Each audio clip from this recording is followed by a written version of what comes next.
आज दिनांक 19 फेब्रुवारीला आम्हाला एक घटना कळली व गजानन त्र्यंबक पन्हाळे याच्या शेतामध्ये हरभऱ्याच्या डॉलर हरभरा सुडीला कोणतरी अज्ञात इसमाला रात्री 7 ते 7:30 दरम्यान आग लावलेली आहे. ही आम्हाला माहिती मिळाल्यावरून आम्ही गावातील 10-20 लोक प्रतिष्ठित इथे येऊन घटनास्थळावर आलो आणि पाहणी केली तर तिथं हरभऱ्याची सुडी पूर्ण जळून खाक झालेली.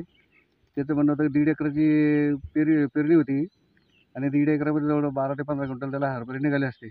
पण आता सध्या तिला पूर्ण राखून होऊन बसलेलं आहे त्याच्याला. शेतकऱ्याचं फार नुकसान झालेलं आहे.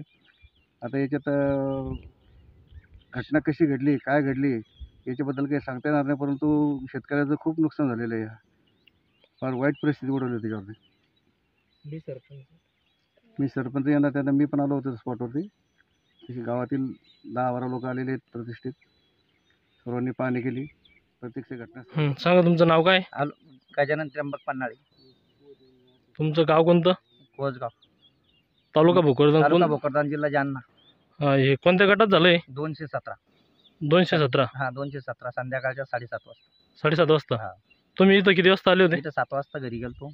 पुन्हा इथून पुन्हा 8 वाजायला लगे फोन आलता गावात मला. कोणाच म्हणाल? आमच्या पुतण्याचा, गोलूचा.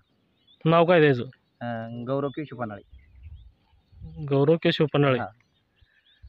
तर मग हे जोलं नाही का? नाही, इजलच नाही ते मग सगळं. अशी तुम्हाला अशी शंका कोणावर आहे? अशी की शंका म्हणजे याला की लाईन आहे का बाजूला कुठं? लाईन- आजूबाजूला कुठं? काहीच नाही लगी इथं लाईन नाही. मग अशी शंका अशी कोणाला वाटते? याच्यावर तुम्ही आम्ही ऑब्जेक्शन असं घेऊ शकता की तुम्ही की ह्या माणसामुळं हे जळालं, नाही सुडी जळाली. नाही ऑब्जेक्शन घ्यायला म्हणजे कोणा पाहिलंच नाही येतो पूर्वक. फक्त हे करून कोणा जर केलंच फक्त येतो पूर्वक. हे तो पुरस्कारपणे येतो पूर्वकच करेल. आग लावली हा. सुडीला. किती एकराची होती? ही 1.5 एकर. 1.5 एकर. काय डॉलर होतं का? डॉलर. डॉलर. हा. मग हे माहिती झाल्यावर वीज ओलावाचा प्रयत्न केला तुम्ही? प्रयत्न केला पण सगळं पेटेल होतं डायरेक्ट. सगळं पूर्ण जळून खाक व्हायला होतं.